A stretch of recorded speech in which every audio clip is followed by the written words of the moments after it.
BBC News at 10 now on BBC One with Sophie Rayworth.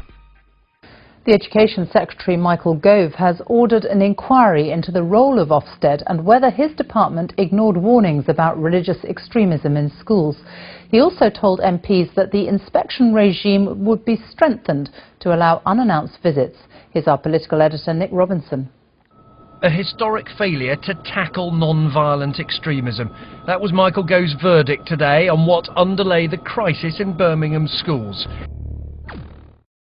I want to begin my talk on dyslexia by first focusing on dyslexic children, who often feel hopeless and frustrated at school.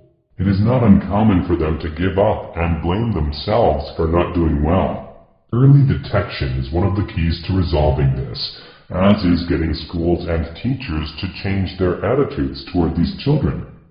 Children with dyslexia are just people who learn differently, not people who can't or don't want to learn. So what is the Education Secretary proposing to do about it? Failing schools will be taken over in Birmingham. Ofsted will in future be allowed to carry out inspections without prior warning. And all schools will be told to promote British values. Nowhere is our commitment to international order more tested than in Syria. When a dictator slaughters tens of thousands of his own people, that is not just a matter of one nation's internal affairs. It breeds human suffering on an order of magnitude that affects us all. Despite all today's sound and fury, one senior cabinet minister told me today, we're only just getting to grips with what actually is extremism, let alone whose job it is to tackle it. Nick Robinson, BBC News, Westminster.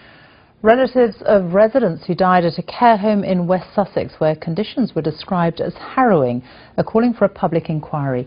The report into the Orchid View home, which closed 3 years ago, made more than 30 recommendations to prevent what it called institutionalised abuse. Our social affairs correspondent Alison Holt reports.